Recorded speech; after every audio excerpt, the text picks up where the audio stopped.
Hey everyone, Greg Heilman here with the Sound on Stage. Today we're going behind the curtain to talk about Something's Afoot, the latest production at the Fifth Avenue Theater here in Seattle, opening March 1st and running through March 24th.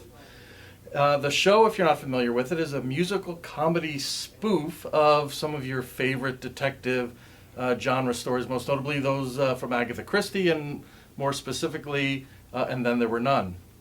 I have two of the stars of the show here with me today. I most recently saw Anne Allgood as Mrs. Levitt and Sweeney Todd here at the Fifth.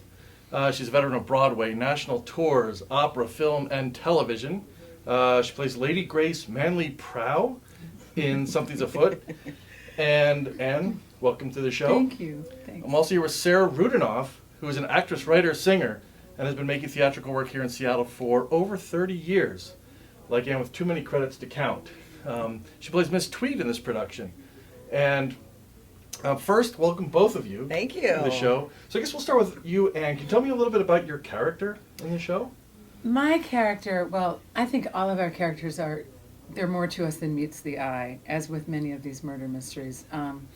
Many of the characters appear to be sort of stock figures and people you think that you know and have pegged, but there's always a reveal. So my character is Lady Grace Manley Prow, who is very, very wealthy and entitled and at times rather whiny. She likes cocktails. No, Anne, no. And Who doesn't she, like a good cocktail? or several. Yeah.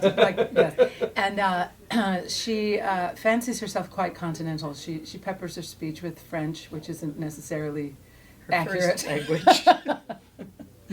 Yeah, so she doesn't do well under pressure, I'll put it that way. And then sort of rallies for the cause. Sarah, what about your character? So Miss Tweed is very much the amateur sleuth. I read and watched a bunch of Miss Marple, which is kind of the direct correlation, kind of the nosy, busybody woman in town who's kind of into everybody's business and who actually does solve the crimes. And a little, Columbo, like, unless, like, always looking for the clues. And so I sort of see Miss Tweed as also the audience's portal into the show because she narrates a lot of what's going on and she kind of leads the action. And so, but yes, it's that very British character, even something like Angela Lansbury in Murder, She Wrote. Murder, She Wrote. Yeah. That kind of prototype. Yeah. Yeah. Have either of you done an Agatha Christie type show before? I have to think. Was your first ever? You were my just telling very me. first play in the 7th grade was It Walks at Midnight, a mystery comedy in 3 acts. I'm twirling your mustache right now. And I played Sharon Fuller.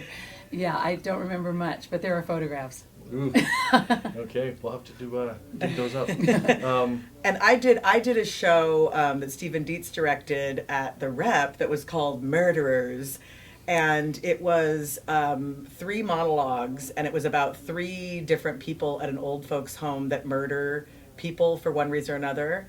And it was very fun. It was more, you kind of told an entire story from your imagination in first act, second act, third act with three different actors. Yeah. There's definitely something about this genre though, because it seems like every community theater has at least one of these shows on their docket every year. Absolutely. And so the more you have of something, the more likely it is to be spoofed. Totally. So this is perfect, and it's directed by the Fifth's producing artistic director Bill Berry.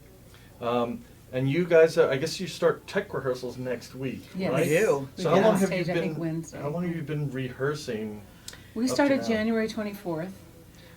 So we're starting our 4th week, I guess. Is this our 4th week? Yeah. I think it is, yeah. So you usually get about 4 weeks of rehearsal, 3.5 weeks of rehearsal, and then you go on stage and you start teching, which for this show with all of the murders and the props that do things that create the murders, we're all going, oh, this is going to be 8 hours while we wait to see there's this some thing come booby out of the traps wall, and and things, and yeah. so it is actually kind of a fun. It's going to be a fun technical show. I think there's going to be a lot of fun, like, whoa, what's happening? Like the stage version of the game Mousetrap. Exactly. Oh, Pun intended. Hey! Oh, look at you. which is actually my first Agatha Christie show that I did a few years ago before Appointment with Death. So they're all love it. fun and they're Oh, all yeah, the yeah. you know the same kind of shows. None of them are musicals though. Right. So Yeah, guys- this is definitely different. I don't think there's a ton of musical murder mysteries, which is odd because they're so No, popular. I mean, there's like Edwin Drood or something, but but that's not like not comedy like a farce. Yeah, not a spoof of this genre particularly. No. So what drew you to this show in particular? Oh, Yeah. it's so ridiculous and so fun, and also the cast is just a crackerjack bunch of people. We sometimes have to remind ourselves that we're here to get some things accomplished and not just make each other laugh all day. So I've always loved working at the Fifth, and so when they asked me to do this, I was really, really overjoyed. And I sometimes play sad parts, and so to have a little amuse-bouche in between some of the more heavy lifts. Well, it's is also definitely not really Mrs. fun. Lovett. That's No. for sure. No, that was a heavy lift, but boy, did I love that too. Yeah. You're so Yeah. fabulous. That was a Thank big you. show, yeah. Yeah. And I haven't done a show since before COVID. The last thing I did here was Mamma Mia. Wow. And I was supposed to do a co-production Act Fifth show that got canceled during COVID and hasn't been redone. But it was kind of, I did the season announcement party, which is at the Rainier Club. They have all the subscribers and donors. And 3 actors do like an 18-song medley from all the shows in the season as a way to announce to the audience what we're wow, doing. okay. And so myself and 2 other actors, Nick Hagan and Kataka Korn, did all like an 8. It was crazy with the choreograph. And so I didn't know this show, even though it's Yeah. been done. And so I sang a bunch. So Bill came up to me afterwards. He's like, I'm a real estate agent for 20 years. So I've sort of done both my art and my business. So he's like, do you have room because there's a part that I'm thinking. And so he was like, are you open to Miss Tweed? So I just started, I read it, I ordered it, and it was like, okay, yes, this is, and then they're like, Ann Allgood's in it, Brandon O'Neill's in it, Alan Fitzpatrick, like all these people that, like Ann said, a lot of shows at the Fifth, you have a 20-person chorus, an ensemble, Yeah. you have lots of dance numbers, and then you have, the love leads or the this or the that or whatever the narrative is. It's very rare that you have like a 10-actor play at the Fifth with no chorus and ensemble. So it is more of an actor-driven piece. It's more of a play and a comedic kind of tour de force with songs. Yes, Yeah. very much. It's a play with songs. Yeah, and there's quite the amount of experience and just ability on stage. It's like an all-star Yeah. cast. You Yeah, know? yeah. It's super fun. And like people like who play huge leads, like Brandon is playing like the caretaker, and he has fake teeth, and he's having the time. You turn around, and he's like, "No, God's not." You're like, "No." So everyone's kind of getting to flex a Yeah. muscle. Yeah, we also have a crackerjack team behind the scenes too. The design is gorgeous. The crew is always top notch here. I feel like that there's this team of experts who are just lifting the whole thing up just to make it the best it can possibly be. And usually, Incredible when a support. big show, they pull a lot of costumes. So they'll grab costumes from their costume storage, from other things. The costume shop was just telling me they're oftentimes, mending and refitting something already. But for this, because there's so few people, everyone is getting a complete custom-made, beautiful. So the costumes, Deb Like- Trout. Bespoke. Yeah, Wow. yeah. So it's going to be and Carrie Wong's set, it's just all blood red, and I can't wait to So get on the set elegant. next week. A friend of mine in theater was talking about Carrie Wong's work as it's like poetic.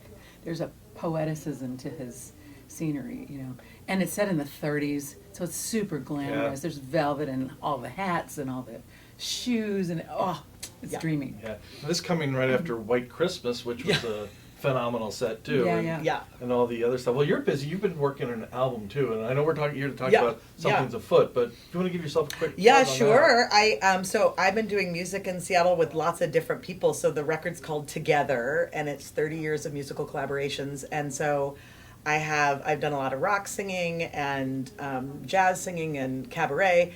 And then I actually have 3 songs with the full fifth, 18 players from the Fifth Avenue Orchestra Wow. with a 22-piece, orchestra from the. I'd like to thank my guests on this episode of Behind the Curtain, and Allgood and Sarah Rudinoff, both starring in the upcoming Fifth Avenue production of Something's Afoot.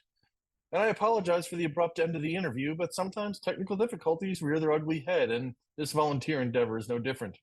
Try to picture the film flapping after it snaps in the projector instead of my battery dying as we wrapped up the interview.